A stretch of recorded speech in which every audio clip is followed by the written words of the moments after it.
ಸುಬಿ YouTube ಚಾನಲ್ಗೆ welcome. ಇವತ್ತೊಂಥರ ಖುಷಿ ಆಗ್ತಿದೆ ನೋಡಿ, ಗಜನ್ ಡ್ಯಾನ್ಸ್ ನೋಡೇ ಖುಷಿಯಾಗಿ ಯಾವ್ಯಾವ ಥರ ಡ್ಯಾನ್ಸ್ ಆಡ್ತಾನೆ ನೋಡಿ ಅವನು. ಈ ವಿಡಿಯೋ ಪೂರ್ತಿ ನೋಡಿ, ಗಜನ್ ಡ್ಯಾನ್ಸೇ ಹಾಕಿರೋ ಅಂಥದ್ದು. ಅವ್ನು ರಿಯಾಕ್ಟ್ ನೋಡಿ ಹೇಗೆ ಅಂತ, ಅದ್ಭುತ ಗಜ.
ಯಾಕೆ ಸರ್ ತುಮಕೂರಿಂದ ತುಂಬಾ ಆಶ್ರಮ ಇತ್ತು? ಯಾರನ್ನೇ ಆಗಲಿ ಹಿಂದೆ ಬಿಡಬಾರ್ದು, ಮುಂದೆ ಹೋಗ್ಬೇಕು. ಅದನ್ನ ಸರಿ ಮಾಡ್ತಾ ಇದ್ದಾರೆ. ತುಂಬಾ ಜನ ಹೇಳ್ತಾರೆ ಗಜನ್ ವಿಡಿಯೋ ಹಾಕೋದಕ್ಕೆ ಯಾಕೆ ಹಾಕ್ತೀರಾ, ಊಟದ್ದೆಲ್ಲ ಅವ್ರಿಗೆ ದೃಷ್ಟಿ ಆಗುತ್ತೆ ಹಾಗೆ ಹೀಗೆ ಅಂತ. ಅವ್ರಿಗೆ ಏನ್ ಹೇಳ್ತೀರಾ ಸರ್? ಯಾರಿಗೆ ಏನೇ ಅನ್ಕೋಬಹುದು, ಹಿಂದೆ ಹೋಗಕ್ ಬಿಡಬಾರ್ದು. ದೇವ್ರು ಕೊಟ್ಟಿರೋ ಒಂದು ಮನುಷ್ಯನ ಜನ್ಮ, ತಪ್ಪು ಮಾಡ್ತಾ ಇದ್ದಾರೆ, ಸರಿ ಮಾಡ್ತಾರೆ, ಸರ್ ಬೆಳೆಸ್ತಾ ಇದ್ದಾರೆ. ಅದು ಜನಸ್ನೇಹಿ ಬಗ್ಗೆ ಏನ್ ಹೇಳ್ತೀರಾ ಸರ್? ಅದು ನೋಡ್ತೀರ ಒಂಥರ ನಾನು ಇಲ್ಲಿಂದ ಹೋಗಿ ಈಚೆ ಮನ್ಸ್ಕೊಡ್ತಿಲ್ಲ, ಅವ್ನು ಹಂಗೂ ಹೇಳ ಇಲ್ಲೇ ಇರ್ತೀರ ಅಂತ. ನೀವೇನ್ ಹೇಳ್ತೀರಾ ಸರ್?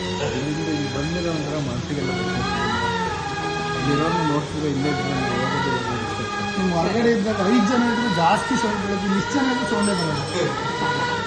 ದೇವ್ರ ಬಗ್ಗೆ ಎಲ್ಲ ಚಾಲೆಂಜ್ ಮಾಡಿದಂತೆ ಗಜನ್ ಬಗ್ಗೆ ಏನಂತ ಸರ್? ಹೇಗೆ ಇಲ್ಲ ನೀನ್ ತಿನ್ಬೇಕು, ಇಲ್ಲ ನಮ್ ದುಡ್ಡು ಖರ್ಚಾಗ್ಬೇಕು.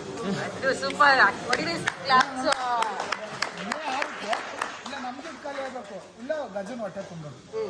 ಏನ್ ಹೇಳ್ತಾ ಗಜ ಅವ್ರಿಗೆಲ್ಲ? ನಿನ್ನ ನೋಡಕ್ ತುಮಕೂರಿಂದ ಬಂದವರು. ಥ್ಯಾಂಕ್ಸ್ ಅಂತೀನಿ. ಆಮೇಲೆ ನಾಚಿಕೆ ಅಂತಾನಲ್ಲ ಮೇಡಮ್, ನಾಚಿಕಬಾರ್ದು. ಚಾಲೆಂಜ್ ಅಕ್ಸೆಪ್ಟ್ ಮಾಡ್ತೀಯಾ? ಪಕ್ಕ ನಾನ್ ಸೋಲ್ತೀನೋ ನೀನ್ ಸೋಲ್ತೀರೋ? ಸೋಲೋ ಮಾತೇ ಇಲ್ಲ ಸರ್. ಜನಸ್ನೇಹಿ ಟೀಮಲ್ಲಿ ಇರೋದವನು ಯಾವಾಗ್ಲೂ ಗೆಲ್ವೇ ಒಂದು. ಚಾಲೆಂಜ್ ಮಾಡ್ತಾ ಇದ್ದೀವಿ. ಖಂಡಿತ ಸರ್, ಒಳ್ಳೇದಾಯ್ತು.